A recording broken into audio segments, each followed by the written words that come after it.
Welcome to episode number 3 of The Serpent and the Star. We'll continue going through the 7 basic principles and archetypes as they are seen in the Star of Azazel system. Last time we covered Moon and Linga Sharira, Mars and Kâma, and Mercury and Buddhi. So on this episode we focus on Jupiter, Âtma, Venus, Manas, Saturn, Kâma Manas, and Sun, Prâna. Since the decision to split this discussion into 2 was made after we did the recording, whenever we speak of the last episode or something similar, we most likely refer to the very first episode of this podcast. Now let us get right into it. I am joined again by brother Nefastos and sister Polyhymnia. So onwards to Thursday's hymn. Hymn to the Lord of the Throne. Descendit pluvia et venerunt flumina, et flaverunt venti, et inruerunt in domum illam, et non cecidit, fundata enim erat super Petram. Abba, Baal, Pater omnipotens aetere, the Stormbringer, holy and virginal, ancient and eternally living force. Azazel, Zadkiel, holder of the lightning scepter, King crowned with power, Pantocrator. As the vessel of the Only One, I sit unto the throne upon the mountain top, within the shrine of your prominently avalanching clouds. Videbam Satanan sicut fulgur de celo cadentem, et verbum caro factum est, et habitavit in nobis. Erat autem aspectus eius sicut fulgur, et vestimentium eius sicut nix. By the imperishable stone, I shine forth your power, Father. You are my strength. Amen, Amen, Amen.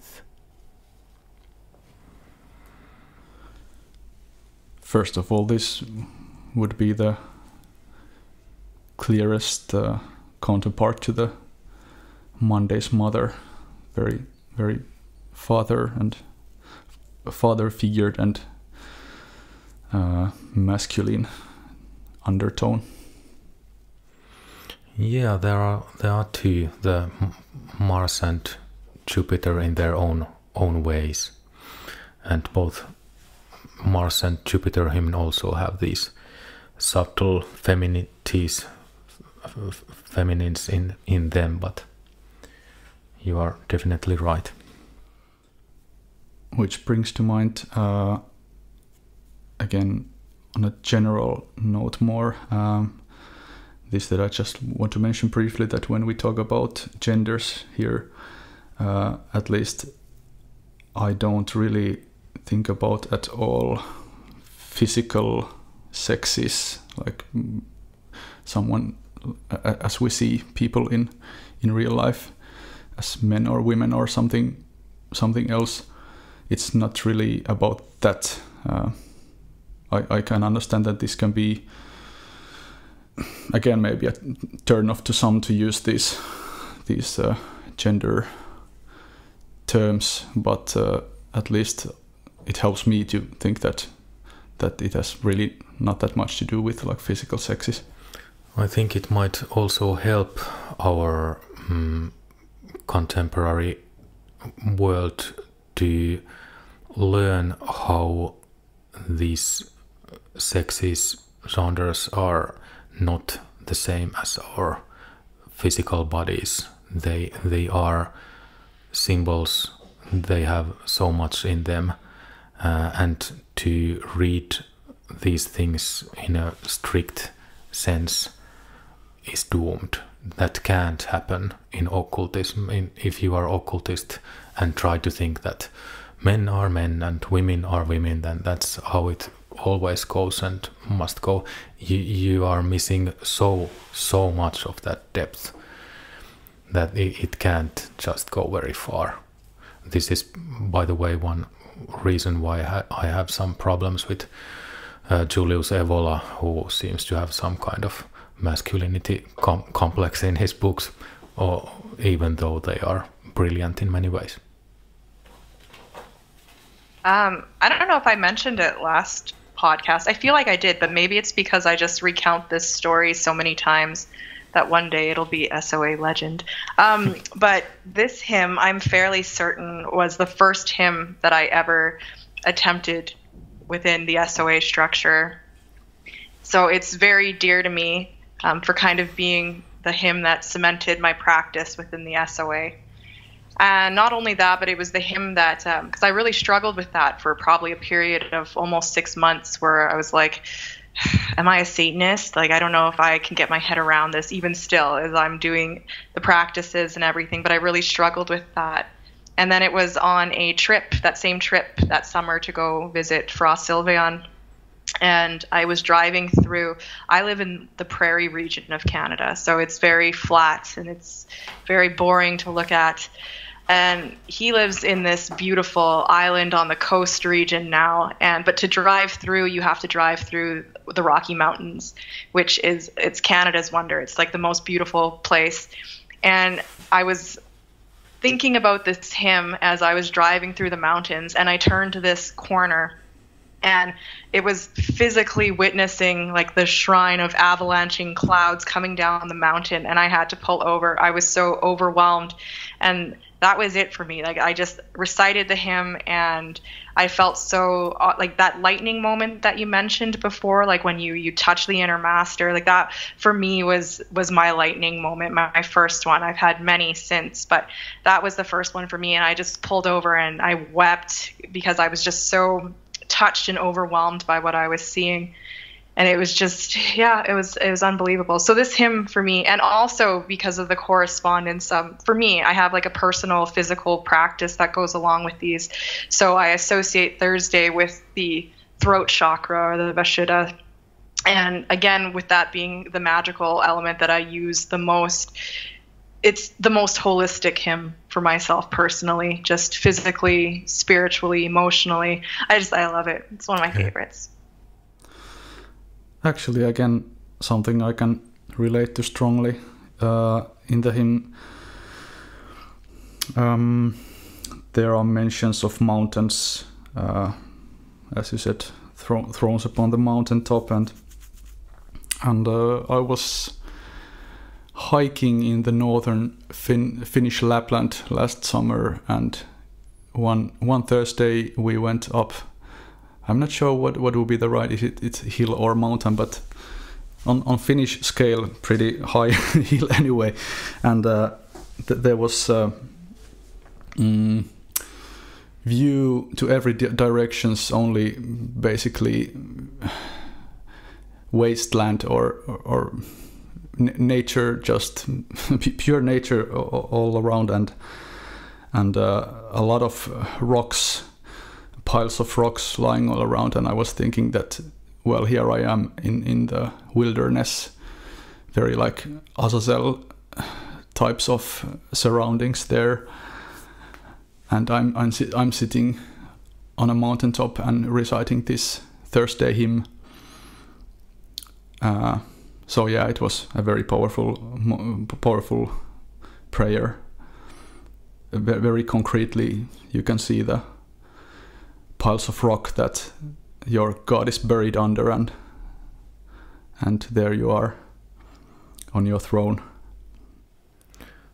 I'm also very happy to hear that it works in English language, because I remember vividly when I was translating this hymn to English, and in Finnish it's a little bit different.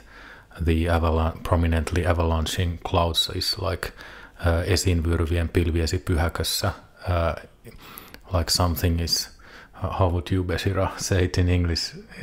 It doesn't refer to avalanche exactly, but I try to catch the meaning. But since I don't know English so well, I wasn't aware if you can say it in that way, but it sounds that you can, and it works, so very good. Yeah, it's a very that part has become quite dear to me, actually. How would I translate it? Like a sanctuary of your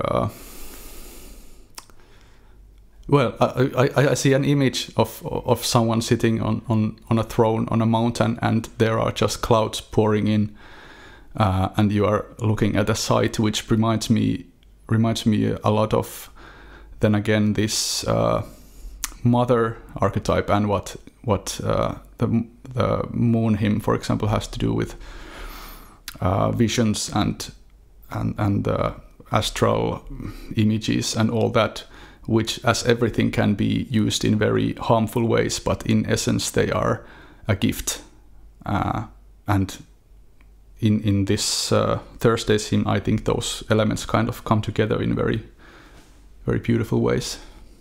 Yes, that's a very good way to say it.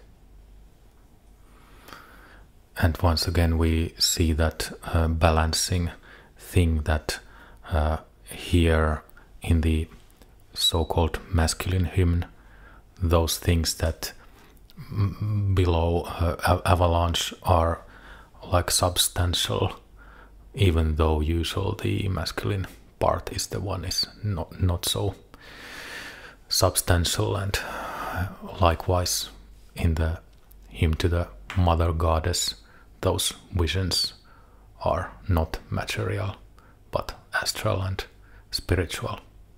It always goes like this, paradoxal ways. The Sanskrit correspondency would be Âtma, which could be translated as will, although I tend to think that these so to say pure archetypes as they are never exactly what these translations bring to mind. I wouldn't say Âtma is will. I wouldn't say Buddhi is love, like I guess I said earlier. But there is definitely a strong connection to these, and will is especially important in occultism, and especially in left-hand path-oriented occultism, in good and in bad ideas. Yesterday we just had our Lucifer Lodge meeting about the will aspect and considered this Atman correspondence with will in quite a depth. Of course, the old Upanishadic idea of the Atman is Brahman, and one's innermost self is the God itself, is something that refers to very different kind of will than our profane, usual desire kind of willing. This will is our most essential form of being. It could be said that first is this will, and then the human being is being constructed around that will by karma.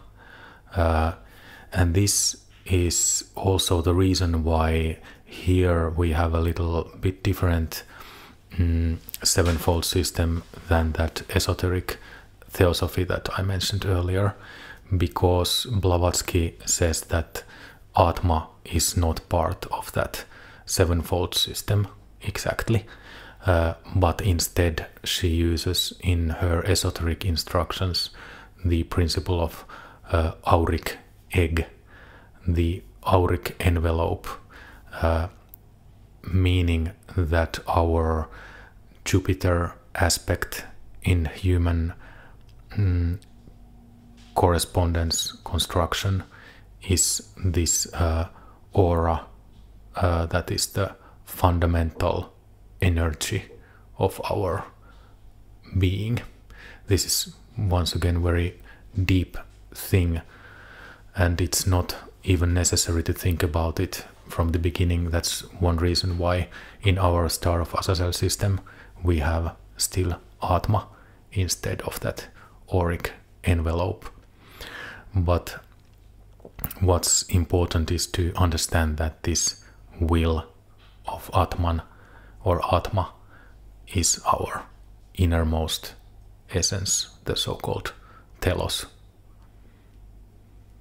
I always interpreted will, when looking at this hymn, to be not like the inner desires per se, like will in that sense, but like truly how we feel. Like when we talk about doing like the will to do the right thing. So making sure that that's an authentic part of yourself and an authentic thought process is not just doing what's right for the sake of any other reason other than it's the right thing to do. So I know that for me, focusing on that has been really assessing my own thought processes and evaluating the reasons why I'm doing things. I always try to make the right choices and do the right things and never really think about my own will, which I guess relates to Tuesday's theme of self-sacrifice. But I truly think that it really matters what is in your heart. And that, for me, is what the Thursday hymn, my brain train just completely exploded. Yeah. I think you guys know what I'm trying to say, but I completely lost the train. Definitely, and like you said, that it's in the heart. That's the part where the Upanishadic Atman dwells. It's said in those old Sanskrit texts that this Atman is the small human being, small man that lives in one's heart. It's in the very core of being, that will. And I Thank you for saving me again. No. And also you used the word authentic, like Beshiira earlier. Did you say wholesome? Or you both found like the very precise words to catch that meaning of this heart will being everywhere and defining your actual spiritual being. It's just not one like tiny aspect, but it's very wholesome and very authentic. Yeah, it's always interesting and inspiring how there's a point where kind of the self and the no self meet, and how paradoxically I tend to think a lot of occult matters based on this idea of the lower and the higher self, and in the eyes of the lower self, it can something that seems like diminishing can actually be growing into something larger, and it doesn't have to do in the case of Âtma, doesn't have to do with your small persona and what you would like to do, or how would you like to rule others with your iron will or whatever, but it's quite the opposite. A big left-hand path mistake also.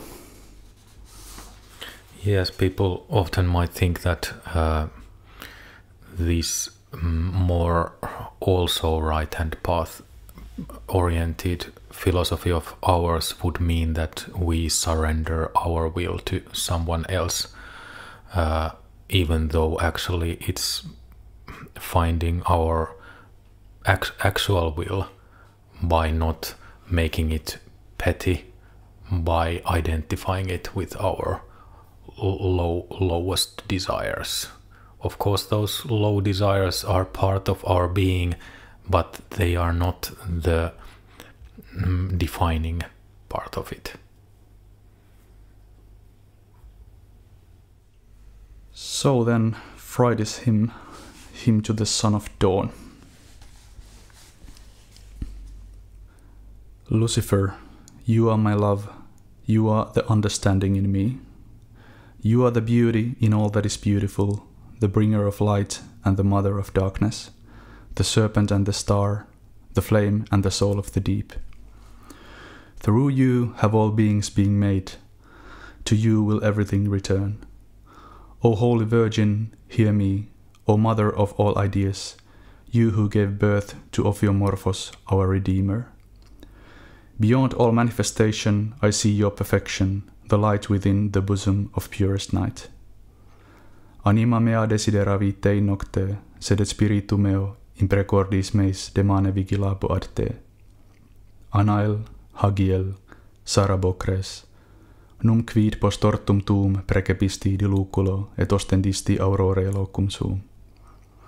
Te adoro, magister noster, plenum gratiae et veritatis, in caelum conscendam super astra Dei. Amen, amen, amen. Yeah, as said, one of the dearest ones for me since the beginning, and still going strong. Although now that I think of it, it's the kind of feel that I associate with this probably has started to give room to those other hymns, so that it doesn't stand out as much as it used to. It's more like among the others, but still there are some parts in that are very, very dear to me and often come to mind spontaneously. It might be that the hymn to Lucifer is kind like a microcosm or the seed of our whole working in some ways. I too started feeling this one as the most important to me, like the whole Lucifer-Venus archetype or deity. But nowadays I've been actually for a long time to find a new kind of emphasized relationship with it. I feel that because I have done so much working with the other archetypes, I have had to empower the more masculine parts and other aspects. This master Lucifer has somehow grown more distant to me in a way, not in like an actual soulful union, but in the practical level, and it's very hard to bear because I love it so much. It's like your master would have sent you on a long journey and you haven't seen him in a long time.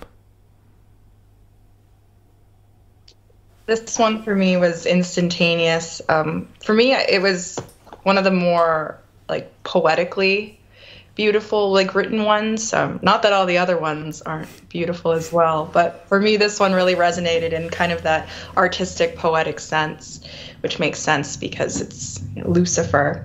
But even just visually, like the serpent and the star, the flame and the soul of the deep, those for me like brought up many pictorial images. And even our podcast is Serpent and the Star. It's derived from this hymn, right? So, and I always just felt, even like before the SOA, I always felt a very specific connection in working within occultism with the Venus archetype, whether that's, Venus of mythology or Venus the planet. That was always just something that resonated with me, which again was kind of confusing, having seen myself as more of like a masculine person for a large portion of my life, is to be drawn to these very feminine divine archetypes.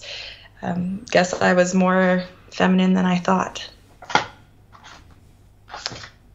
But yeah, with this one, I associate it with my heart. So when I'm practicing it, I always make a big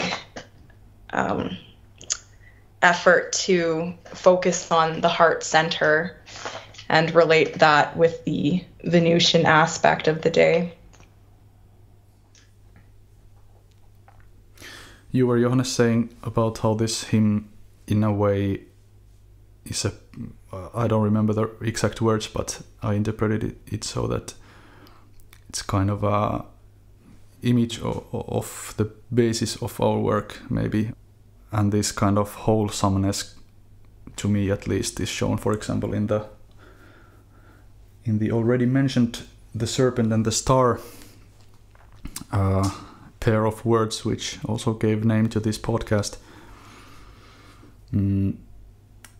Again, so many sides to this, so many interpretations that we could make. I think it's a good symbol of well, uniting the hands that we have already talked about. How we have this serpent and the kind of cunningness of the serpent and all that, but still what is kind of glowing above the serpent is the guiding star that leads our way. And there's also, I guess, some kind of connection to the serpent and the dove from the New Testament and Jesus. Yes, and also we can see it in a way that the serpent here is the serpent of Genesis, bringing to humankind that occult knowledge, spiritual knowledge, self-awareness, which is in exoterical Christianity accursed, but in Gnostic esoteric groups revered, kept in as our savior in a way. And then this star in this context becomes that very emerald in the crown or on the forehead of serpent Lucifer, known also in many myths. So it's the magic gem that brings us esoteric magical knowledge and spiritual communion with those divinities we can reach by our heart and meditation. So it's something that goes beyond and transcends our mundane being. Like, for example, when we are outside at night, we have to raise our head to see those beautiful distant stars. We can't behold them if we gaze to the muddy earth below our exoteric mundane living. In relation to that, I'd like to mention the last words in the prayer that are in Latin, in caelum conscendam super astra Dei, which translated is, I will ascend into heaven above the stars of God. Again, a pretty mind-blowing idea that we not only say that it is possible to ascend above the stars of God, but we actually make a vow about it in this prayer. We say that that's what we will do, and we add the very last word, which is Amen, Amen, Ameth. By the way, the ending of each of the hymns, basically meaning, verily, this is the truth. Always very, very striking when I come to that part of this prayer. I consider it also being one of the, not the most important, but still important aspects of the brotherhood, to consider that hybris, that spiritual pride in our human being, to be something that we should let to ascend ourselves, to make from it the energy that drives us upwards, gives us strength to transcend our pettiness. Yeah, and again, very Luciferian thought, this hybris, that a man would claim that it is possible for us to ascend and become a god and become something beyond God on some way. It's like a absolutely ridiculous statement, but at the same time it's what we must do. Yeah, and it's ridiculous, and it's also very scientific if you think about it, that we are now human beings because we have evolved from something else. And it also tells us that we won't be human beings forever. We will continue evolving to better shapes. Even though that it's extremely slow and demanding process, even though it gets quickened by the self-aware processing of ourselves. I think the that final line is very important to me as well, just in terms of what we talked about earlier about how, you know, with the failing of a physical body, even just the idea of that ascension brings like a lot of comfort to, you know, my very human mind, that sometimes, you know, I don't want to think about, like I don't want to say that I like fear death or anything like that, but there are certain elements of fear within like the destruction of my body and the delineation within my nervous system. So the thought of that constant spiritual striving and that ascension upwards is just, it's very comforting in that rational mind that struggles with that end. So it's, yeah, a very special hymn to me too. One point I would like to mention as well that has actually found its way to my morning prayer, which I have seen to be a very good idea to do, to start today with a prayer. And it's the part where it's spoken of the light within the bosom of purest night. And I try to remind myself of this light every morning. Actually, also, well, you mentioned death. I try to remind myself of death, as well as suffering of the world every morning. And the third point is this light within the bosom of purest night. And I tend to think of it in a way that the purest night is precisely where we let go of the pettiness of our lower personas, and it looks like a night to us, but actually the night is full of stars, and there is light within that darkness, and that is in a way our only way to help the suffering. And that's what I try to remind myself of every day. Mostly failing at it, I guess, but still something that keeps me going, helps me. I mean, all we can do is our best, right? I don't think that you're failing just because sometimes it doesn't look the way that you want it to. You know, it's trying, right? Like Nefastos said, it's all about trying. That's all the master asks, is that we try. I was also thinking about the correspondence earlier. We were talking about the line with the serpent and how I view that. I was touching on how with Friday's hymn, I try to open up my heart center. That's my physical correspondence for that day, and how it relates with that serpent fire, that kundalini. So within like my yogic practice on Fridays, I really try to pay attention. Every day I try to awaken that kundalini, but Friday specifically is one where I put that focus on that serpent. And I think it says that in the actual translations too, the serpent of Eden, giver of knowledge, the sacred fire, the spinal column that awakens the consciousness. So I try to put special emphasis on that and how it relates upwards into my heart area and the anahata there. And I think that's probably why it's one of the more important hymns for me, because that's such an important element, that vitality that keeps not only the physical body going, but that spiritual body going. Sanskrit correspondence for Venus would be manas.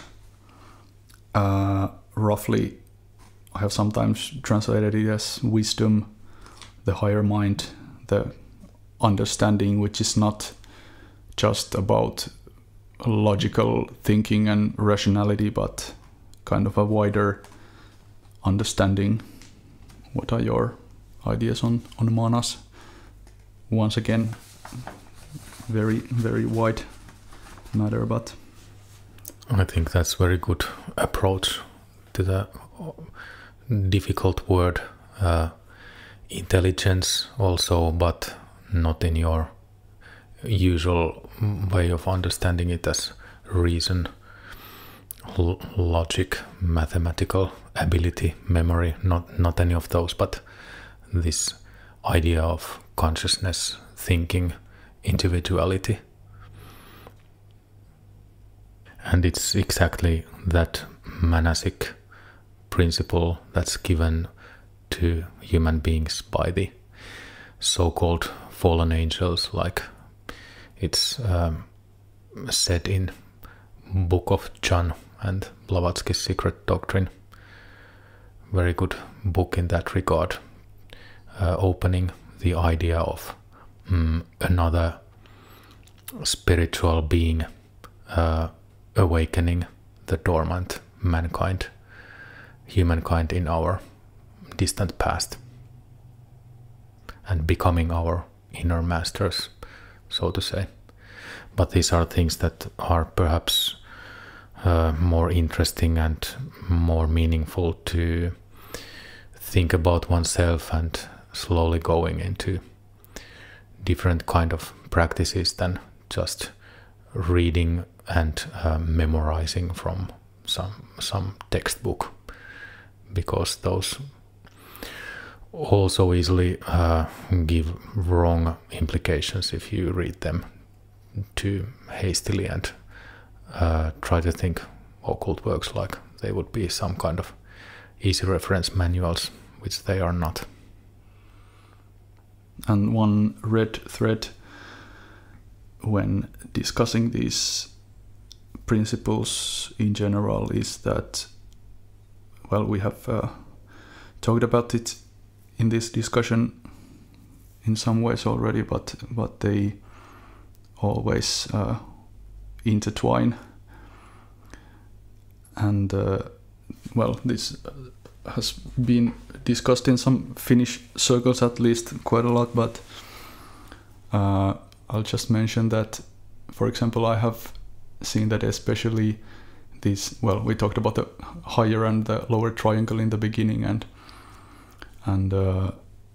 in these Sanskrit terms, the higher triangle is this Âtma, Buddhi and Manas, and especially in those three, I feel that they very much are present in each other in ways that it's kind of hard to look at them in any other way other than in connection with each other.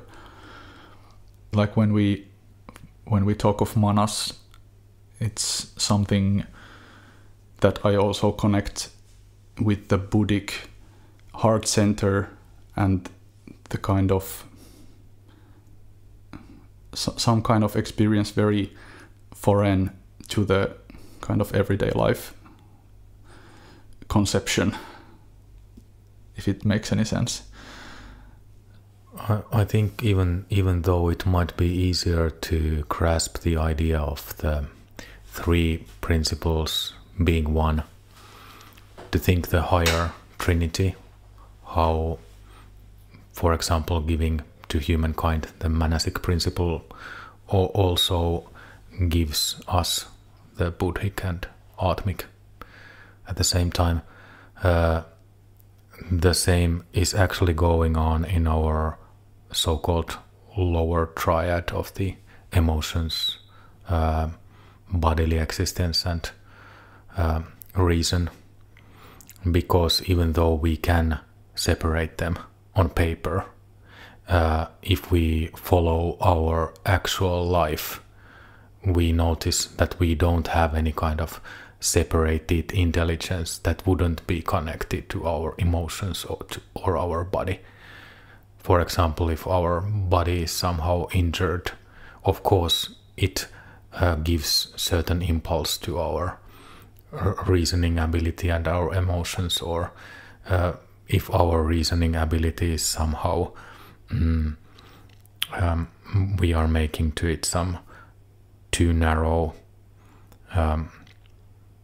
manifestations, it also brings definite results to our emotions and bodily energies and so on. They are always very intimately connected to the point that they are the same in a way. So we have two triangles that are both like one substance. We have one spiritual substance and one bodily substance. And in that way, it becomes perhaps even reasonable to use those very simplistic, for example, Christian ideas that in man there is spirit and then there is body. But in that way, it's not that how one usually thinks, that the spirit is our reasoning and the body is our physical body. But in that case, in body, there is our bodily reasoning and bodily emotions, and in that spirit there is this whole trinity of higher principles. I think regarding intelligence, one way that I always looked at or approached this principle was that the idea of intelligence, as you said it, how we usually think about it as just more of a, like intellect in terms of what we can make in terms of rationalizing and logic. It's like an IQ test, right? Like an IQ test is such a poor form of measuring somebody's intelligence. It doesn't take into account all of the other things that make for somebody to be intelligent. So like when you say that the principles merge, like with Buddhi and the other in the higher triad, like they must fit into one another in some way because of that. It's just like the IQ test. It's not an apt representation if we're only focusing on just academic stature or something of the like, right? And for me, I know that that was very difficult when I first thought about approaching that. I always thought intelligence. One of the reasons I went back to school was because I thought I wasn't smart enough to keep up with conversations. So I was like, oh, I should probably go get further educated so I could do that. But it became quickly apparent that that's not the kind of intelligence that it asks for. So now I'm stuck in school and pursuing academics when it was wrong the whole time. So you learned something interesting and important in school after all. Yeah. A small side note just came to mind about how we tend to often make, people in general, this dichotomy between emotions and reason. It's a common thing, and I've thought about it that it's on like everyday life level, it's a very simplified way to look at the whole thing, and maybe doesn't really apply because it's much more complicated than that. But when esoterically we speak of the heart and the head, for example, like manas can be associated with the head, buddhi with the heart, and so on.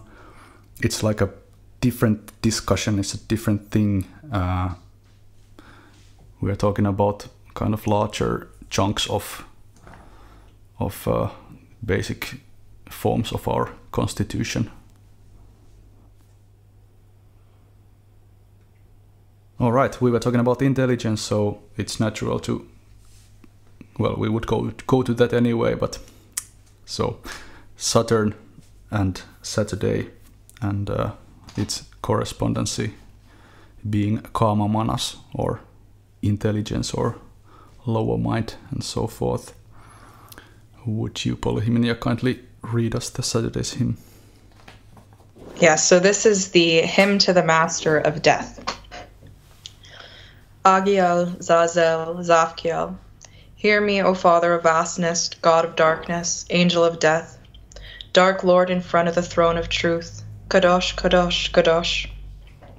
The waters are hid as with a stone, and the face of the deep is frozen. My feet lean upon the imperishable rock. O Prince of darkness, Father of death, Lord of cold night, master of the frozen hell. Obrai, Shaddai, Shabbatai. In nomine Lucis rationis Augustissime, fiat nox, fiat nox, fiat nox.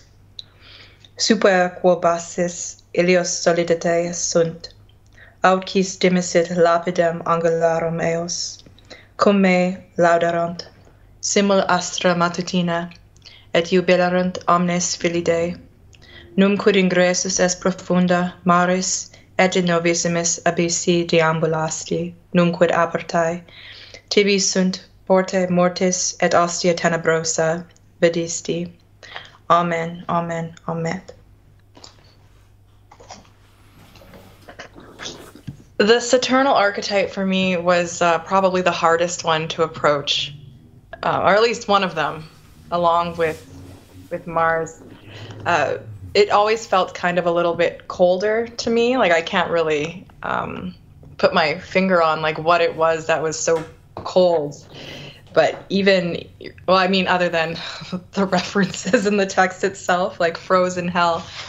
But for me, just the archetype itself seemed very foreign to me in that way. So I'm just looking at some of the correspondences here. So the lower mind and intelligence, which to me, like, so what does that mean? Like the lower mind? That's also a concept that I don't really understand. I can't fully grasp what that lower mind entails.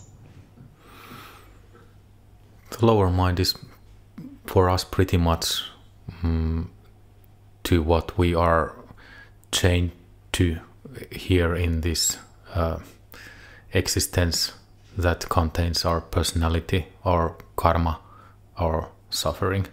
I think you got into that archetype pretty well when you said that it's very cold and hard to approach and hard to understand, because that's the exact center of how it should be seen also. Like this archetype of Saturn, especially for us, it is the problem of suffering, problem of death, problem of being contained into this mind that is certainly not enough. Like we have our brain, our organism, our nervous system that gives us reality that's not completely spiritual, happy, magical, but also suffocating in a way, cutting us away from the wholeness of spiritual being. And that is the doorkeeper of Saturn, the one who initiates us into mysteries, but also demands from us so much, even too much, it seems quite often. And the archetype for this day, that's Satan, right? Is just Satan. I think that even though that sounds quite weird, it's not a bad way to say it, because Satan is so immense being, immense name, and Saturn is also a very immense archetype. In the old world of these classical planets, it was the utmost border of the whole universe. It was the last guardian of the whole being. Like it was the pole to the sun, which was the bright center of God. Saturn was the dark center of the devil, and it still is in a way. Although now we have this nice correspondence from finding planets beyond Saturn's sphere, and also we now understand better what Saturn or Satan is, that he or it isn't completely evil, dark, bad being, but also something who gives us extremely important challenges helps us to define ourselves as human beings. Challenge giver, border definer, but such a border that can be and should be broken by knowledge and love. Yeah, not surprisingly, also I've had my challenges with Saturn and the hymn and death, all that. In everyday life, this aspect is or mostly comes to mind precisely under some hardships or heavy emotions, and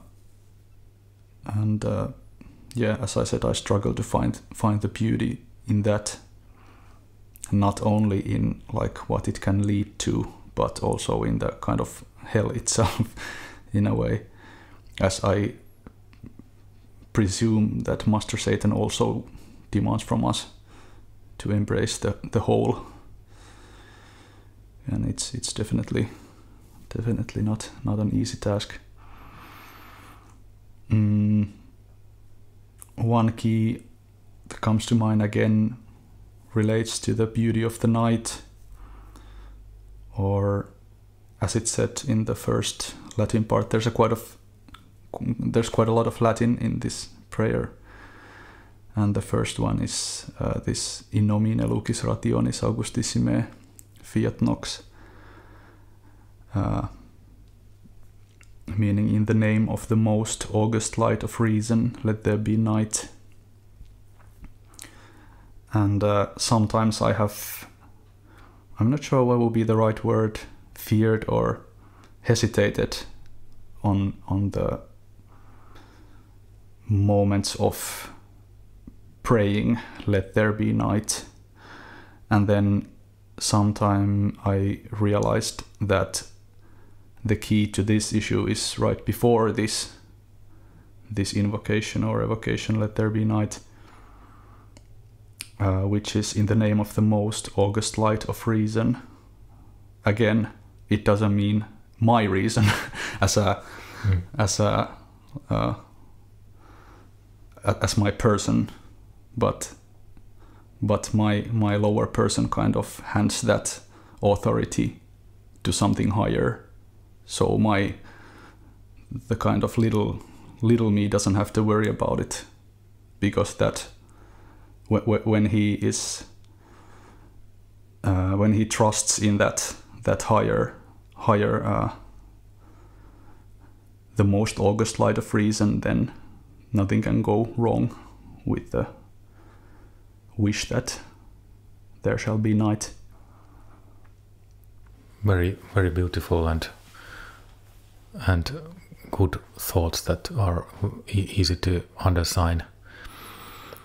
Also in this particular Sabbath hymn, so to say, Saturday is also the Sabbath, we can see most of the Old Testament allusions or Latin parts coming from the old parts of the book of Job. Also we have this Hebrew saying of Kadosh, or holy, like said the sacred angels, sacred animals, sacred living beings in Old Testament, when they with that voice worshipped one God of being and also non-being, since it's the absolute itself. So in this hymn we hear very old, also grim and gloomy, but yet very vital and immanent powers present. It's also, to myself, quite hard sometimes to get in the mood of this hymn if for example, I'm feeling happy and things are flowing well, it might be hard to come back to this evocation of eternal night every single Saturday.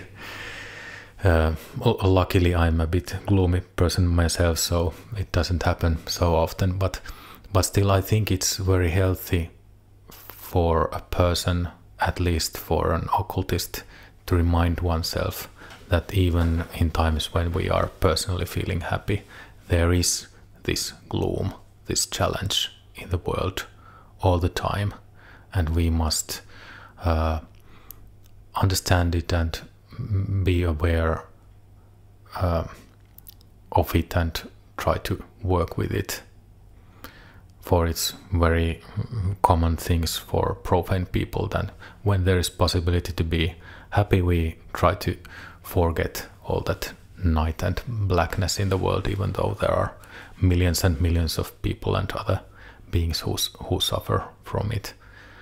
But in the Brotherhood, we try to not break ourselves because of that suffering, but to remind ourselves that we have to work with it and work in the world where suffering is reality for so many beings.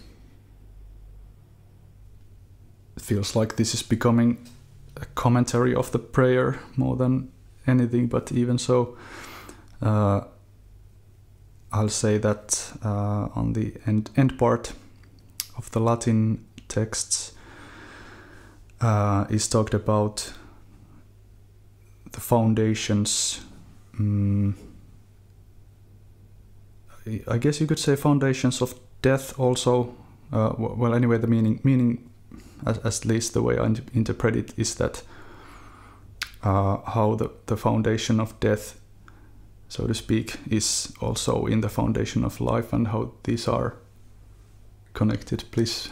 Yeah, it's very good that you came to that, because just was it yesterday when I was reading my Zohar Kabbalah texts, I stumbled upon this part of De Profundis prayer, you know, the one which is used in Christianity and Judaism, and in one way also in our own magical working. De profundis clamaviar te domine, from the depths I call upon thee, Lord. And in Zohar it was commented that these profundis, these black depths, are actually those heart wells of living waters. They are the positive depths of one's heart. So it's at the same time it's hell and it's heaven. And this is a very important part of this text too.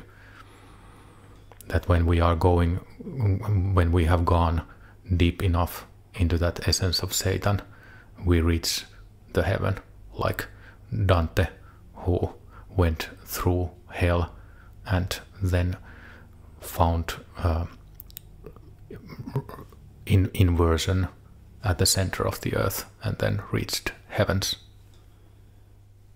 Yeah, and even last time on the last episode we talked about death worship, and how it can really be beautiful and holy. So I also find it interesting that this prayer then also ends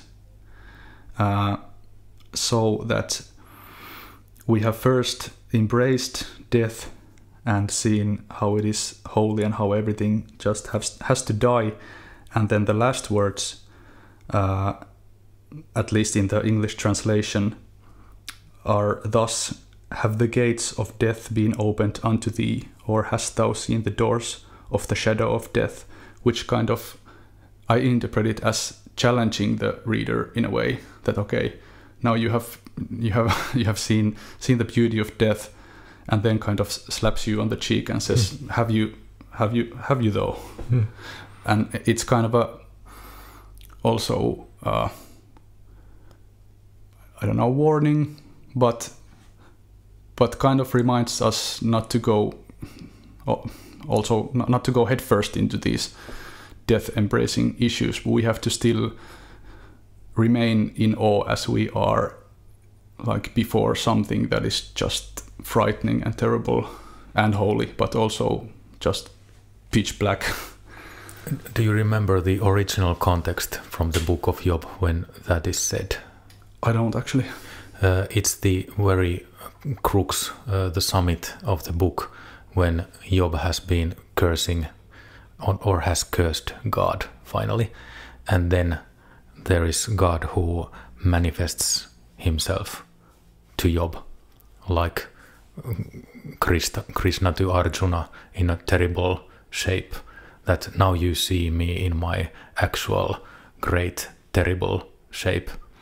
Now to mention it, it was also in the form of Saturn, the form of devouring time in Bhagavad Gita, but in book of Job God says these words, and then Job is like humbled. Then now I have seen you actually, oh God. Now I have nothing to say against you because all this has become apparent. So nothing is changed, but human being has experienced so terrible vision, inner understanding of the world and its terrible majesty that we must worship in a way. But then comes the final solution, and God says in the book of Job that you did well when you rose against me and this suffering, and these people who tried to speak for me are the ones I punish, because you shouldn't speak so, but only Job, who accused me, has done well. So it's extremely satanic book of the Bible. I know with this one, in approaching death, I even still have a hard time not thinking about death in very physical terms. Getting anecdotal again, when I was younger, like I watched my dad die when I was 14. And so for me, the relationship to death has always been very, it's just always been there. It's always been present. You know, even the first job I ever wanted seriously was to be a mortician. I just always felt like witnessing death in that kind of form with somebody who was dear to me has always kind of changed the way that I view almost everything. Like I almost feel like death is a constant shadow over my day. I think about it almost all of the time, to the point where at first I thought, you know, like I was kind of going crazy with that, or my friends would be like, wow, you're really death obsessed, like you turn everything into a topic about death or relate it to death. But that's just how it's always been. So within the Brotherhood, like seeing the concept of death worship, to me that was really important on that physical level and that psychological level. And it was probably the first sorry, my cat's trying to get in, was probably the first time that I was able to actually look at how I was viewing death in more of like a healing, holistic way. So I still have a hard time thinking about it in like metaphysical terms, but I've really been trying to apply it to viewing the ways that death is healthy and necessary in the cycle of things and in the cycle of creation, and how everything must come to an end, and apply that not only physically but also metaphysically in my own life, and seeing how the death currents resonate within just everything that I do, like what parts of myself need to die over and over again on a daily basis, sometimes by the hour, you know, all that pettiness that I have to try and destroy that sometimes threatens to consume me, how every moment we're asked to kill something in ourselves or have something die naturally. And I just think that this hymn has really helped me get closer to that, not just physically, but spiritually as well. Maybe there's no need to go to it too lengthily now, but I will just mention briefly that somehow, again, on a very intuitive level, the connection between these mentioned Kâma manas or or more logical intelligence, and death is very it makes sense, and also how this Kâma manasic tendency is very it's a very defining thing of our times. And at least you have, Johannes, said that it almost feels like even the occult work nowadays is basically a Kâma manasic process of transforming that into manas. Or maybe this is not the right way to say it, but it's kind of going through Kâma manas to manas in a way, in very simplified verbalization would be kind of a picture of the occult work as well, or a picture of our times, where we are headed, maybe. Trying to transmute that more logical, physical, structural, mechanistic intelligence into something that's more liquid and all-encompassive. Is that the right word? Yeah. Sounds right. I'm the wrong person to ask, but it just came to my mind from what you said, that actually the voice of silence begins with this teaching that mind is the great slayer of real, and this mind that is the slayer, the death of reality, is the Kâma manas, our human mind that makes for us impossible to see the spiritual whole, because our brain functions with these dichotomies and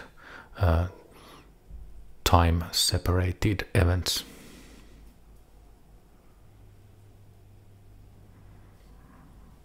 If nothing else, maybe sun then.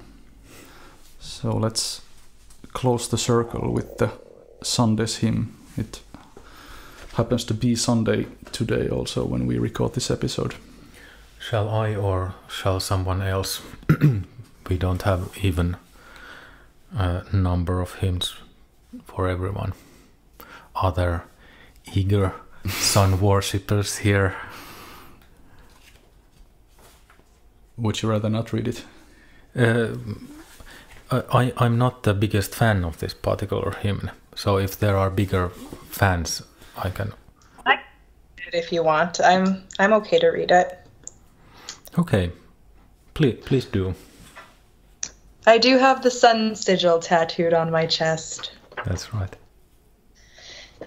So this is a hymn to the Prince of Countenances. Lux mundi in cor meum emite spiritum sanctum tum. Lord of the shining face, the blazing divine dragon of wisdom, Metatron agla methon verbum serpens deus meus. You are the shepherd of stars and the rock of spirits. Magista noster, qui es in corde meo, sanctificatur virtutem tum, adveniat regnum tum, ad perpetranda miracules rea unius. Amen, amen, amen. Thank you. Yeah, you said you haven't been traditionally a big fan of the sun. It was also the only archetype hymn that was missing from the first versions of Phosphoros. It was only added afterwards. In a way, it can be it can be said that it's missing on purpose, because the first editions were more of the left-hand path emphasis, and sun is can be seen more like a right-hand path emphasis.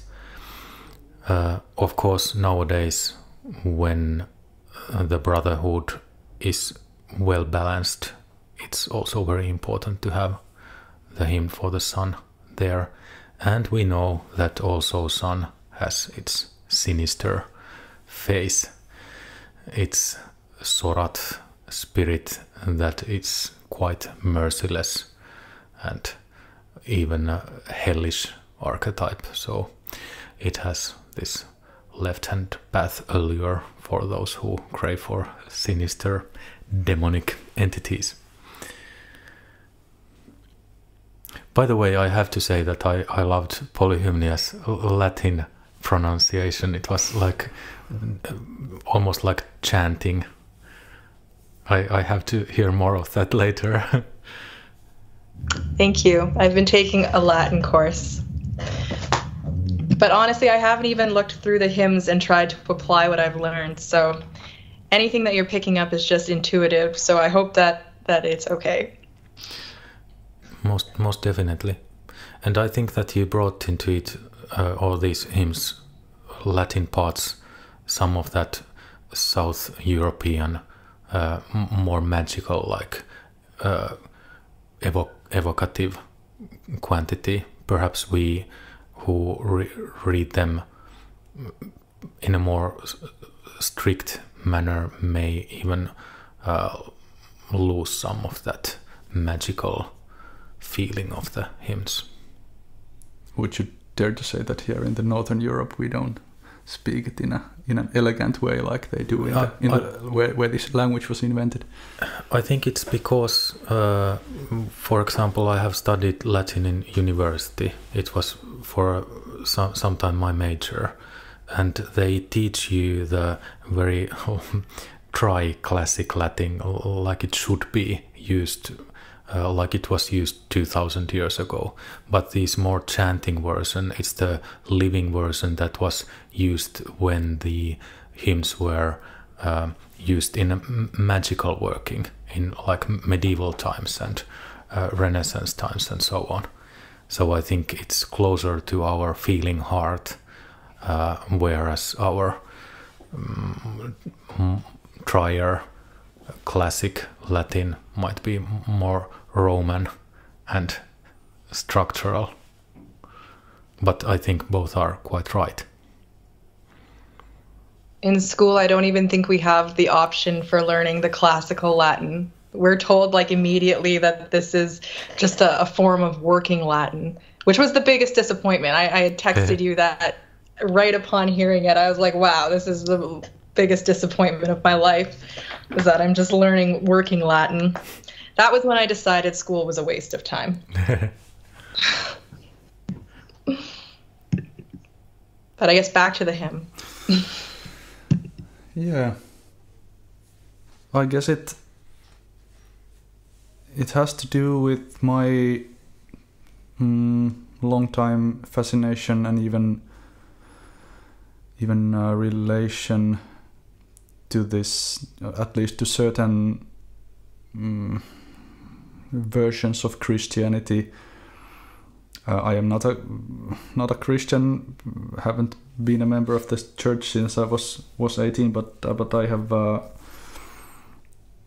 learned to see some beautiful things in some churches after like abandoning them totally first in my youth. For example, praying on Sundays somehow feels very intuitive, like it is traditionally the day you go to church.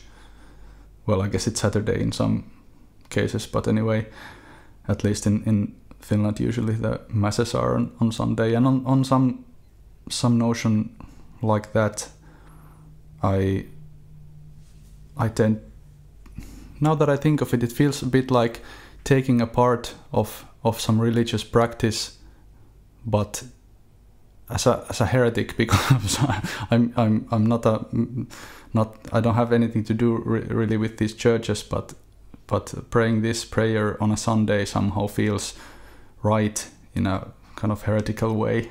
I don't know again if it makes any sense, but to me it's always very kind of it's a very warm feeling often to pray this on a Sunday. And it's also, of course, the closure of the week and all that. And it's the, as it said, rock of spirits. It's kind of a general feeling of God, maybe something like that. I don't know if I manage to make a point here, but yeah, I'm not a sun hater. In both good and bad, the sun presents to ourselves so many sub-archetypes. In it are all the 6 others. Of course, in all the archetypes, the other archetypes are included. But in sun, it might be the most obvious, because sun is, like we scientifically know, the very center of our solar system. And I think if, for example, Christians would have to think God with some celestial influences, they would most definitely identify him with sun. Also, there is in the end of this hymn a part of a prayer that has been also released, at least in Finnish contexts, as a prayer of its own, this Magister Noster prayer, or I guess you could say it, rather than what I just said, that parts of this Magister Noster prayer has been taken into this. The ending lines, which in English translate, "Our Master, who art in the heart of mine, hallowed be thy virtue. Thy kingdom come to accomplish the miracles of unity." So basically a new version of the Pater Noster, or Our Father prayer. Again, this is something that I have taken as part of my morning prayer, this very part of the Magister Noster prayer. It's composed of 2 parts of brotherhood, magical prayers. One part is the so-called Gnostic prayer, which is, for example, published in our Salome blog some time ago. And also there is part of this motto of the white aspect, Ad perpetranda miracula reunius, the alchemical saying from the Tabula Smaragdina, the emerald tablet, that thus are the miracles of one being accomplished. So it's coming back to unity, oneness in one's heart. Once again, that heart chamber. You look like you are about to say something. Well, I was just thinking about how, like, that miracle of unity, and how when I first approached this hymn, I thought that this would be the hymn that resonated the most with me, just because I've always seen myself as being, like, driven by the sun, like, even from a young age, just loved the sun. But I find it really interesting that when I first recited this hymn, I felt quite a distance within myself when reciting it. I felt really far removed from it, and I was really kind of shocked about that. And as I progressed with the hymn, like, that doesn't really exist anymore, but I found it interesting that I was so drawn to the moon hymn, the Monday hymn. So it was almost like it forced me to look at those balances and invite some of that lunar essence more so into my path, and to focus less on the sun. Well, not focus less on it, but just ensure that balance was happening with the sun and the moon and those energies. Also, my brother's name is in this hymn. So when I first read it, I was just like, oh yes, like, this hymn has so many synchronicities with me. My brother's name is Melchizedek. But yeah, I know he has a really cool name, and I hate him a little bit because of it, but it wasn't that way. That was an extremely good notion, that this hymn gives us like a challenging aspect of the sun. I have felt the same, but never been able to express it so. But yeah, there is this distance, and that forces you to see also the other way, the moon way, the left way. I think it becomes quite obvious if you use this hymn, and it's something that is understandable because of our Satanism and the credo of the Star of Azazel, as uniting of the hands of the sun path and the moon path. It's interesting to observe, even on a physical level, I'm kind of being forced to distance myself from the sun to an extent, because the sun is now my arch nemesis physically. It's the one thing, like heat causes me to like disable quite fast. So if I'm in the sun for any extended period of time, like my function completely ceases just about. So it's interesting to note that it's also a physical thing for me. Somebody who is self-professed sun worshiper, sun lover. But yeah, it's funny how life balances you that way. Funny and horrible, but those are the challenges that Satan likes to give to us. Or perhaps doesn't like, but we somehow ask for those possibilities for quicker learning.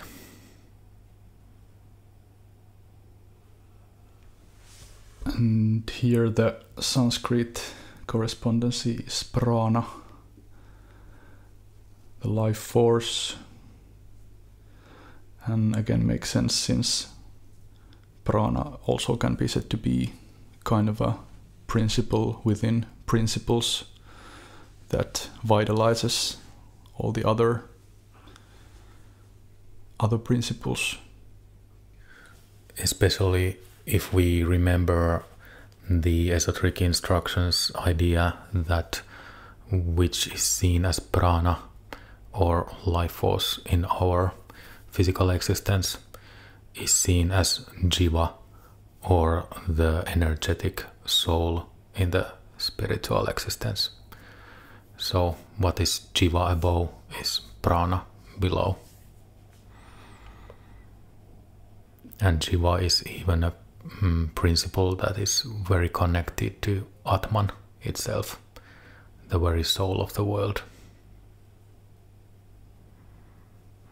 But I think even though our listeners might feel that they have been led to some kind of labyrinth where every corridor leads to 6 other corridors, that's also the whole point, that there are no easy answers, but one must go through and through many times and meditate these things, and slowly they start to make sense on some other level than our mechanical, everyday, school kind thinking. The parrot must be killed.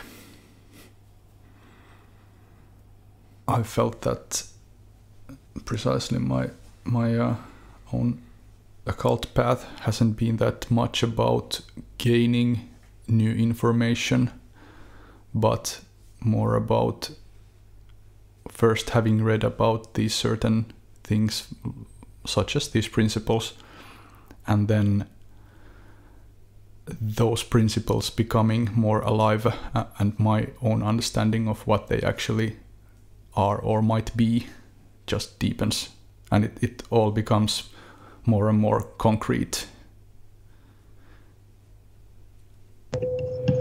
I found that this pranic aspect for myself, just even in terms of my physical body and how that fits with my astral body, with my yogic practice, like prana is the breath, and having to apply that, like not only physically when breathing in during my yogic practice and applying it to those chakric energy centers, but finding how they apply within everything that we've been speaking about as well, and trying to find those correspondences. It's been like a really holistic journey in that sense of, and being comfortable in that breath. I think that's one thing that we don't necessarily observe on a physical level even, is the extent of our breath, the capacity that we can hold within our breath.